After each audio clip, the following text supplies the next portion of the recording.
Welcome to my channel. अब जो मैं रीडिंग कर रही हूँ वो एक्वेरियस के लिए है।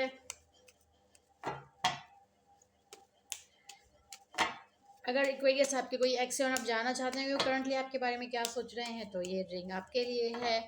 एक्वेरियस के एक्स आजकल उनके बारे में क्या सोच रहे हैं, क्या फीलिंग्स रखते हैं। लेट्स सी कि सबसे पहले हम फीलिंग्स देखते हैं उनकी, कि उनकी फीलिंग्स आपके लिए कैसी हैं।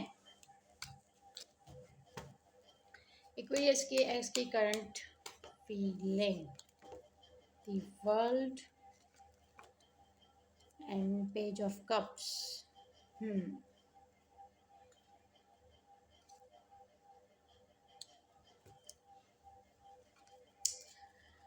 ओके, तो उनकी करंट फीलिंग देखिए, उनकी जो करंट फीलिंग, अगर एक्वेरियस में आपके एक्स की बात करूं तो ऐसा मुझे ये नहीं लग रहा कि वो बहुत ज़्यादा आपके लिए बड़े ही बेताब हो रहे हैं, ऐसा नहीं है। बट वो आपको ज़िंदगी के कहीं किसी कॉर्नर में आप कह लें या दिल के किसी छोटे मोटे हिस्से में कहीं ना कहीं आप हैं ज़रूर। और वो आपको जब याद करते हैं तो आपकी कुछ ऐसी बात याद करते हैं, या आपके आपके लिए वो कुछ ऐसी फीलिंग्स रखते हैं। आप में कुछ ना कुछ ऐसी क्वालिटी थी जो बहुत अलग थे, या फिर आपने कोई कभी उनसे कोई ऐसी बात की होगी, या उन्होंने आपके बारे में कुछ ऐसा रियलाइज़ किया होगा जिसको वो याद करते हैं, जो आप में काफ़ी हटके थी, जो नॉर्मली उनकी ज़िंदगी में कोई उन्हें ऐसा मिला नहीं। और वो अक्सर शायद यही बात याद करते हैं। वो अ, उनको ज़िंदगी के किसी भी के लाइफ के किसी भी स्टेज पे अभी तक ऐसा इंसान नहीं मिला जो जो मैं ये नहीं कह रही कि वो बहुत ज़्यादा मोहब्बत वाले वे में याद करते हैं, वो आपको याद करते हैं। बट आपके अंदर कोई ऐसी बात, कोई ऐसी क्वालिटी, कुछ ना कुछ कभी आपने उनसे कुछ ऐसा कहा था, या कोई ऐसी अपनी निशानी दी थी उनको, कुछ ना कुछ ऐसा था।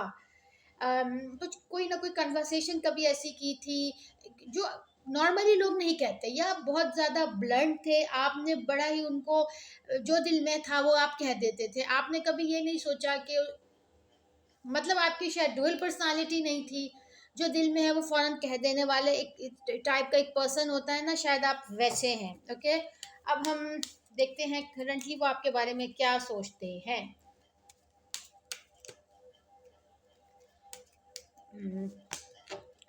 Seven of swords, justice and strength.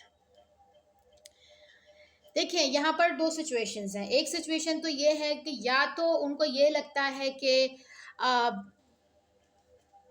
उन्होंने आपके साथ कुछ चीटिंग की, आपसे कुछ छुपाया, आपको कुछ बताया नहीं, जिसका उन्होंने कि जो उनको ज़िंदगी में पे करना पड़ा है, जिसका उनको खमियाजा भुगतना पड़ा है, जो चीज़ें उनकी ज़िंदगी में काफ़ी टेंशनें लेकर आई हैं। या आप किसी के साथ बुरा करते हैं तो डेफिनेटली पलट के वो आपके पास भी आता है।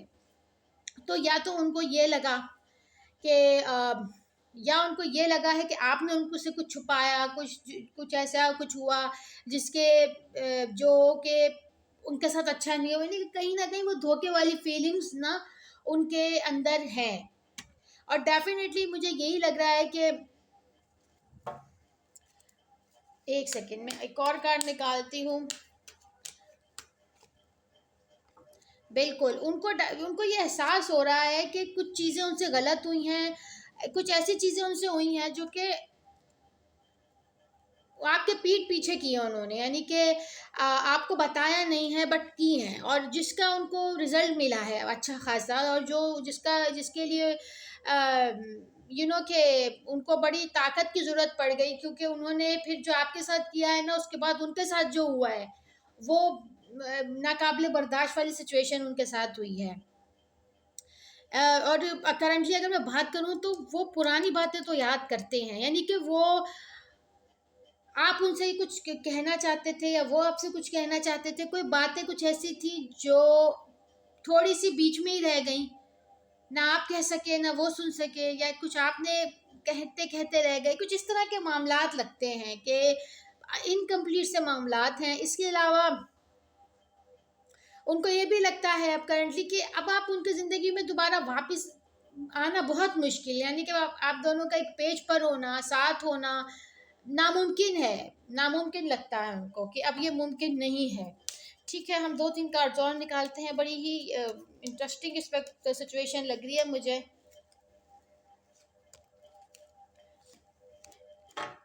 हम्म। देखिए, करंटली अगर मैं फीलिंग की बात करूँ ना, तो दोनों अपनी अपनी थॉट्स में गुम हैं, आप भी और आपके एक्स भी।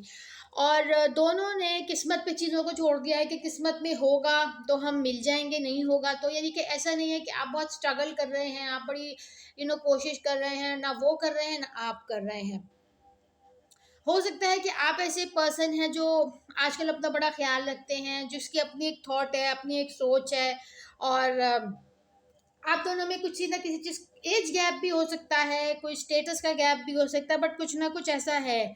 अ, हो सकता है वो बड़े शहाना सी तबीयत के हैं, आप बड़े सिंपल से हैं, यानी कि कुछ ना कुछ ऐसी चीजें हैं। और आजकल अगर मैं उनकी जज्बात की, फीलिंग्स की बात करूँ, तो वो काफ़ी कूल डाउन हुए हुए हैं और काफ़ी शायद रैशनल है, गुस्से में रहते हैं और ज़्यादा किसी से अच्छे से बात नहीं करते, इतने ज़्यादा खुश नहीं रहते। और हम देखते हैं करेंटली उनका ओह, सारे कार्ड नीचे गिर गए, एक सेकेंड।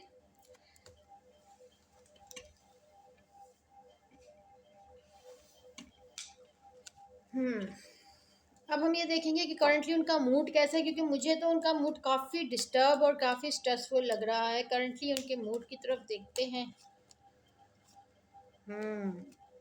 हमारे पास आया है two of wands and the hangman. तो उनका जो वो अपना ना ध्यान बटाने की कोशिश करते हैं, अपनी थॉट को थोड़ा सा कि अपने अपने आप को ट्रैवल में बिजी रखने की कोशिश करते हैं, यानी वो या तो वो ट्रैवल बहुत करते हैं, और हो सकता है वो ट्रैवल कर कर के भी थक चुके हैं, वो काम कर कर के भी थक चुके हैं, जिसकी वजह से वो काम के उनके ऊपर काम, देखिए हमारे पास bottom of the deck ten of vents, उनके ऊपर काम का बर्डन बहुत है, फाइव ऑफ वेंट्स है, लोगों की जिम्मेदारी बहुत है, काम का बर्डन बहुत है, ट्रैवल बहुत है। लेकिन अब वो ट्रैवल को एंजॉय नहीं कर रहे, वो इतना करते हैं कि वो अब ट्रैवल करके थक चुके हैं, वो बर्डन को लेते लेते थक चुके हैं। ठीक है, अब हम ये देखते हैं कि उनको स्ट्रेस काम का भी बहुत लगता है। अब हम ये देखते हैं कि उनकी फ्यूचर में उनका क्या स्टेप हो सकता है आपकी तरफ। हम्म। देखिए, अगर मैं फ्यूचर की बात करूं, तो वो फ्यूचर के लिए आपके साथ इतने होपफुल नहीं है। अम, वो वो आपकी तरफ बढ़ना तो चाहते हैं, और ये सोच के ही वो बैठ जाते हैं, यानी कि उनकी ज़िंदगी में स्ट्रेस बहुत है, उनकी ज़िंदगी में चीज़ें बड़ी डिस्टर्ब हैं, और वो बहुत सोचों के बाद शायद वो पूरा दिन 24 घंटों में से 23 घंटे सिर्फ टेंशन लेते हैं, और 1 घंटे में से सिर्फ 15 मिनट वो सिर्फ कुछ होपफुल होते हैं। बाकी तो उनकी ज़िंदगी में होप काफ़ी कम है, और वो आपकी तरफ अभी फ़ौरन से मुझे आते हुए नज़र भी नहीं आ रहे, क्योंकि उनकी उनकी लाइफ में स्ट्रेस बहुत है, उनकी लाइफ में टेंशन्स बहुत हैं। और वो अगर आने का आपकी तरफ सोचते भी हैं ना, तो वो सिर्फ सोचते रह जाते हैं, वो स्टेप कोई नहीं लेते। कि और उनको बहुत मुश्किल से कोई उम्मीद की कोई किरण नज़र आती है, या तो फिर वो ये कोशिश कर सकते हैं कि वो किसी थर्ड पार्टी को इन्वॉल्व करें, या किसी को पैसे देकर ये कोशिश करें कि मेरा मैसेज उन तक पहुंचा दो, या उनके बारे में किसी थर्ड पर्सन को इन्वॉल्वमेंट तो मुझे बहुत ज़्यादा लग रही है कि वो हो सकता है किसी थर्ड पर्सन से के थ्रू आपके बारे में मालूमात ले। लास्ट कार्ड हम देख लेते हैं। देखिए, वो बॉटम ऑफ द डेक भी हमारे पास जजमेंट है। तो ओवरऑल वो फैमिली भी चाहते हैं आपके साथ, घर बसाना भी चाहते हैं, बट कहीं ना कहीं, मैं ये नहीं कह रही कि वो दिन रात इस बारे में सोचते हैं, नहीं, कि बॉटम ऑफ द हार्ट, दिल के किसी कोने खुदरे में जिसे कहते हैं ना, वो कहीं ना कहीं थॉट है कि ऐसा होता या ऐसा हो सकता है, और अगर ऐसा होता तो अच्छा होता, ये मेरे लिए भी अच्छा होता, उसके साथ भी इंसाफ होता, कहीं ना कहीं दिल के किसी ना किसी कोने में ये बात ज़रूर है उनके। लेकिन बहुत ज़्यादा ज़िंदगी की मुश्किलात, मसाइल, ज़िम्मेदारियाँ, टेंशनें उनके ऊपर बहुत हैं। और वो एक फैमिली तो आपके साथ बनाना डेफिनेटली चाहते हैं, एक फैमिली आपके साथ, एक घर को मिस करते हैं वो, कि हम साथ रहते एक घर में, एक एक के एक फैमिली की तरह हम रहते, एक हैप्पी फैमिली की तरह। डेफिनेटली ये थॉट है उनकी, और मुझे उनके कार्ड्स, उनकी तो थॉट, उनकी फीलिंग्स पढ़ के ना, मेरी तो एनर्जी बहुत ड्रेन हो रही है, क्योंकि मुझे वो इस वक़्त काफ़ी, या तो बीमार भी हो सकते हैं, बीमार भी मुझे लग रहे हैं आपके एक्स इस वक़्त काफ़ी। सेहत के लिहाज से भी उनकी कुछ अच्छी नहीं लग रही है सेहत भी, और क्योंकि स्ट्रेस लेवल उनका बहुत ज़्यादा है। ठीक है, आइए आपकी रीडिंग से अगर कुछ रेज़ोनेट हो तो प्लीज़ लाइक और सब्सक्राइब करें। Thank you.